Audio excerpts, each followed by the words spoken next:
Uddhav is talking to all these Patranis and he's giving the Bhagavatam, very beautiful Mahatmya that is.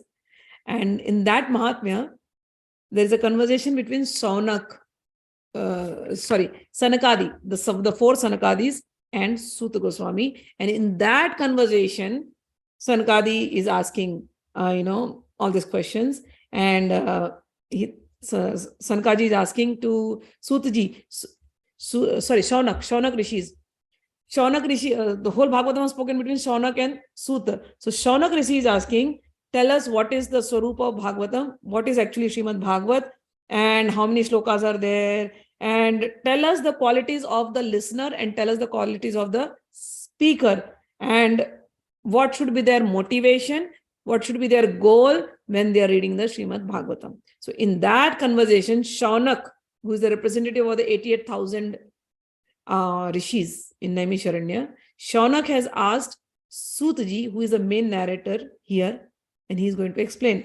And Sutaji told for that, and now he's going to talk about Vakta.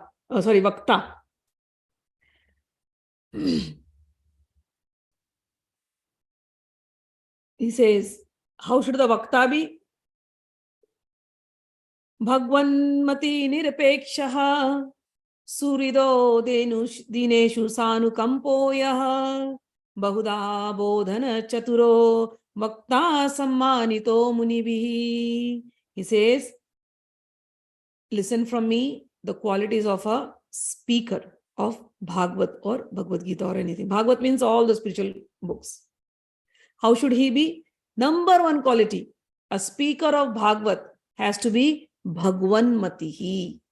Bhagwanmati means his mind is into Bhagwan. His mind is not into how much I will make from this discourse, how much I will make from the Bhagavad Saptaha. No. A speaker of Bhagavad or any of these spiritual scriptures has to be Bhagwanmatihi. Mind engrossed in God. Number one quality. Second quality, Anirpekshaha. He does not expect anything from anyone. Anirpekshaha. So when he is speaking for the joy of speaking. Not for, he will get praises from people, or people will respect him, or people will call him great Jnani. No, not for all this. He speaks for the joy of Bhagavatam. Anirpekshaha. So, Bhagwanmatihi, his mind engrossed in God. Anirpekshaha, he is not asking anything in return. He does not desire anything. He does not want followers. He does not want praises. He's just doing it for the joy of doing it. Shukdev Goswami, when he came to that Bhagavad, when he spoke the Bhagavad, when he enters the arena, all the kings are sitting, and all the saints, biggest yogis of that time had assembled there. All of them knew the dharma, but none of them are speaking because Shukdev Goswami is coming. Everybody is quiet. All greatest rishis of the time were there. And when Shukdev Goswami enters, his quality is like this, Bhagwanmati, Anirpeksha. He's not even seeing who is there and all. And it said that for every, he was so much in joy. Every hair on his body was like speaking the shlokas of Bhagavatam. That's how he goes and sits. He's going to speak the Bhagavad to Parikshit, who is such a king who can give everything to him. Anirpeksha. Shukdev's nature was he'll just survive on one cup of milk. That's all. He's Bhagwanmati. His mind is not into God. So this is the nature of a Bhagavad speaker. I saw that in my gurus. Rajendraji Maharaj is just like this. Totally like this. Bhagwanmatihi. Mind in God. Anirpekshaha. He does. Bhagwanmatir anapekshaha. He does unapekshaha. Okay. Unapeksha. Apeksha and anapeksha. Unapekshaha. He does not desire anything in return. No fame, no praises, no money. Nothing. Suhrido. Suhrido means he is friendly to all. Bhagavan always says, no, you are my Suhrit. You are my Sakha. Suhrit means friendliness. So he is friendly to every being. Next, Dineshu Sanu Kampoyah. And more than that, being friendly, he's more compassionate on the people who are very deen, very lowly. So Maharaji, when I was, hearing from him, he said about his guru, Ganesh Das Shrimali ji.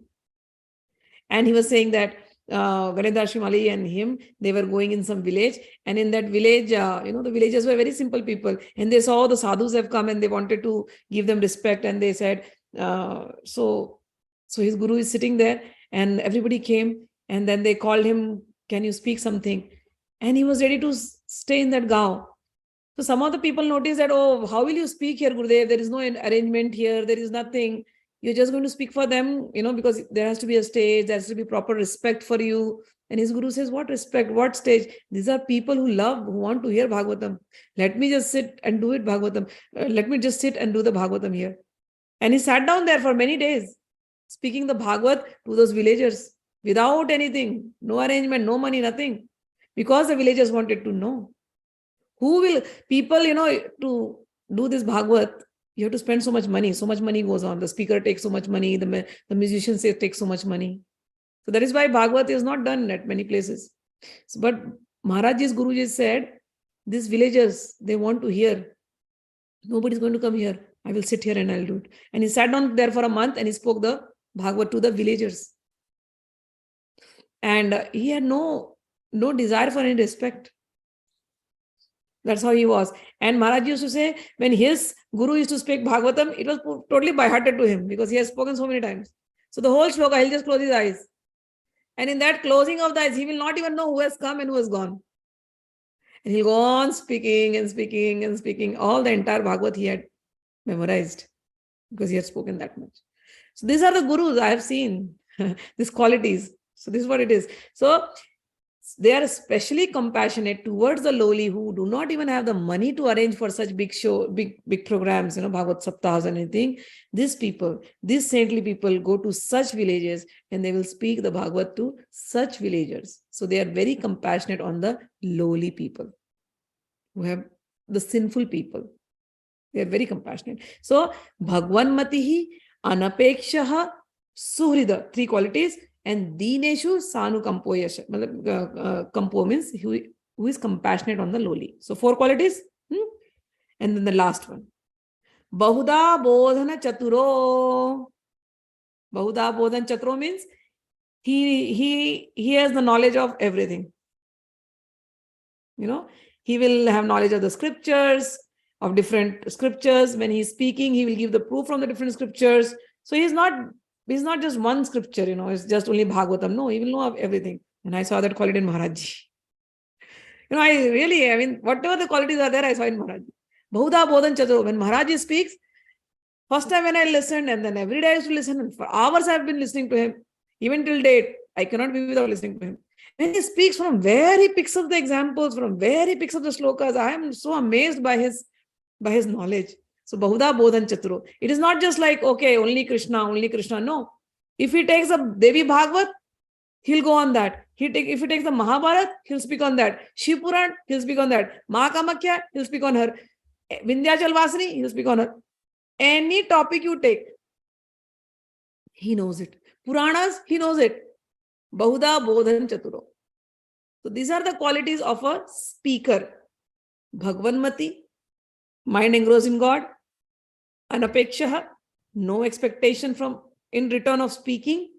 Thirdly, Suhrit, Suhrt, friendly to all, compassionate on the lowly. Dineshu, Sanukampoyaha, Bahuda Bodhan Chaturo. Bahuda Bodhan Chaturo means he knows all the tattva, all the scriptures of the tattvas, So he knows the scriptures very well. And so then he says, if somebody has these qualities, then such a speaker is worshipped, is respected by Sammanito Munibhihi. All the Munis respect such a speaker who has all these qualities. Okay. So here was the 5 qualities of a speaker of this thing. And then one more thing, I will end it up. Shrota and Vakta are of 2 types, he says. Shrota means the listener and Vakta means the speaker. He says, Sutaji says, कृष्णार्थीति धनार्थीति श्रोता वक्ता द्विधामतः यथा वक्ता तथा श्रोता tatra saukyam vivardate. He says, listener and the speaker are also two types. One is those who love Krishna, and the other who loves money. So he says, the way the speaker is, so the listener will become. Okay. So if both are interested in money, and if they are doing the Katha Bhagavad Saptah only to gain something material, they will enjoy it like that.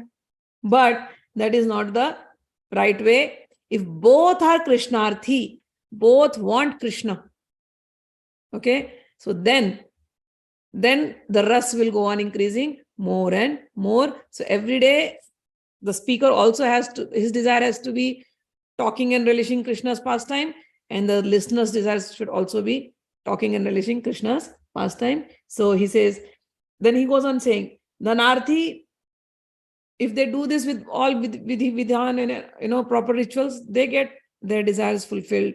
But those who are Krishnarthi, their desires will also get fulfilled by reading the Bhagavatam. In the last it says, Krishna prapti karam shashvat premanand falapradam Srimad Bhagavatam Shastram Kalau Kirena Bhashitam. He says in this, the fruit of reading Bhagavatam is Krishna Prapti Karam Shashvat.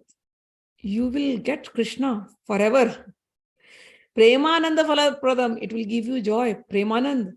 And Srimad Bhagavatam Shastram Kirena Bhashitam. And this Shastra is the only Shastra which is mentioned for Kali Yuga, which can give you the darshan of Bhagwan.